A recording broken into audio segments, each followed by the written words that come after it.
Hey, how's things? You might know I talk about regeneration a lot, but what does regenerative mean and why should you care? So I talk about regeneration as three nested layers. The first being personal, what's it mean for us as individuals? Performance, how do we work together as teams and organizations to get things done? And then planet and place, our collective communities, culture, economy, and our living systems. All three of these layers are connected and interdependent. And we face challenges across all of them. So let's start with thinking about what we're facing. Every day we hear about the climate crisis, the cost of living crisis, modern slavery, deforestation. We have water and air pollution. We're losing species and biodiversity. And these messages are important to raise awareness and create a sense of urgency. And we definitely need to face reality. But if this is all that we focus on, it can leave us feeling fatigued and burnt out. That can leave us feeling overwhelmed and helpless, and that leads to people disengaging. So let's take a look at these three different layers and some of the key challenges that we're facing. So starting with the personal, burnout is a growing problem. So when someone's experiencing burnout, it diminishes their quality of life, and it creates a vicious cycle where physical exhaustion and emotional distress perpetuate each other.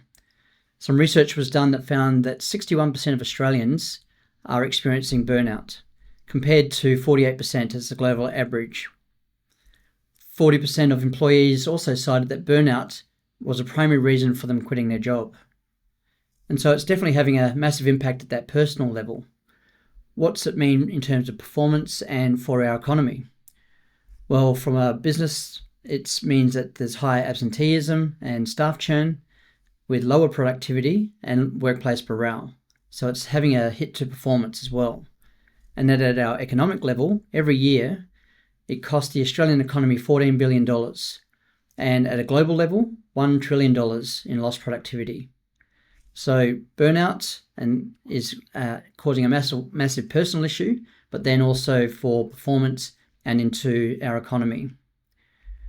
And then we think about performance at that team and organizational level. Leadership is getting more challenging. From our research, 86% of leaders reported increased expectations from their teams, from their customers, investors, regulators, and other stakeholders. And so the rapid change and increasing expectations is creating more pressure and scrutiny. Leaders are trying to navigate more complexity, there's more ambiguity, and that means more uncertainty. That leaves leaders feeling exposed and vulnerable to criticism. We're trying to work it out with so many people watching and possibly criticizing, and trying to bring together and balance the different stakeholder demands. And then leaders also want to have more meaning and recognition in those demanding roles. And so we're all leaders. Leadership starts with and includes self-leadership, so it doesn't require a title or a position of authority. So these challenges at a personal heading into performance, these challenges are impacting us all. And then at the planet and place scale. So our social foundations and planetary boundaries, we're also experiencing a lot of challenges there.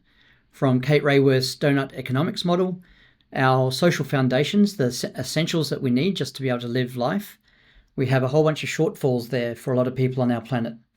And then we're also overshooting our ecological ceiling or planetary boundaries.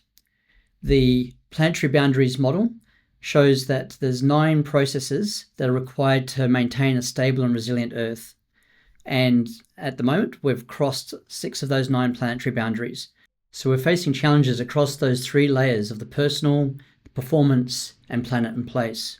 So you might be thinking, I thought we were doing sustainability. All these years I've been working towards sustainability as the goal.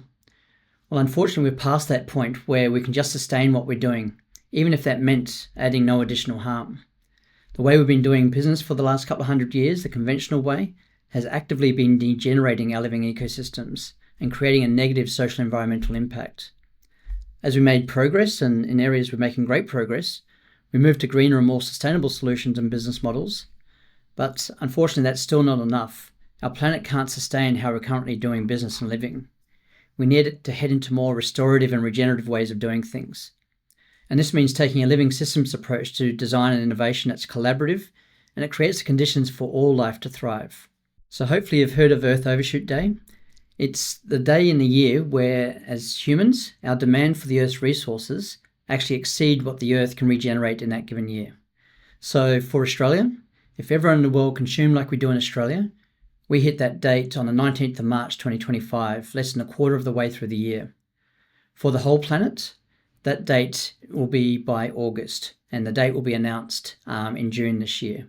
So you've probably heard the number over the years that we need 1.7 Earths to sustain our current consumption. We don't have 1.7 Earths, we've only got the one. And so this is really the key reason that we need to rapidly transition to more regenerative ways of living and doing business. So let's switch gears a bit. I'm going to invite you to daydream, because daydreaming, it's actually a superpower to help create change. And so take a couple of slow, deep breaths and think about the future that you actually want. We've been talking about the reality of the situation that we're in, but now let's cast forward into the future. Think about, what do you really care about? If you cast forward into that future, what are you doing? How do you spend your time? Who are you doing it with?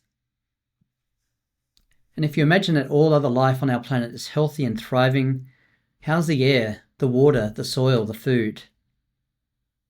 Imagine doing work that you really love, that gives you energy, that you find meaningful. And it's not just found meaningful by you, but it's valued by your team, your organization, and the communities that you work with. If you're living life like that, how are you spending your time? What's the future that you want for your community? What's that look like for the culture? And what economy is needed to support this? As you think about that future, I encourage you to make it real. See if you can find ways to bring it to life rather than just being this abstract thought. And hold on to that vision. And hopefully, as you thought about that future that you really want and feels really great to be there, hopefully it gave you a positive feeling. So hold on to that feeling. Because when we've got clarity of purpose and that vision of where we want to head to, it helps us make better decisions.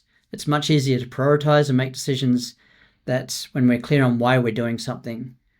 Because we make decisions every day about our organizations, our products and services, decisions that either get us closer to that world that you want to see or not. And that's really where regenerative leadership design and innovation comes in. But what's that mean? So to regenerate, it just means to refresh, to revitalize, to change for the better. It's a cycle of renewal. You already do it. Nature does it. We are nature. And that really plays into those three nested and interdependent layers that we talked about. So that personal, the performance, and the planet and place. Regeneration across and integrated with all three of those layers. So regenerative leadership design and innovation is an approach that actively works to restore and transform social, environmental, and economic systems. And that's how we help create the conditions for people to be happier and for our planet and living systems to thrive. It's more than just reducing harm. It's about helping create a positive impact. And a key way that I use to think about this and integrate it is the Regenerative Leaders Framework. So the Regenerative Leaders Framework helps bring these 5 key elements together into an integrated practice and put it into action. And so to start with, we've got that leadership and collaboration. How do we lead ourselves and work with others to get things done?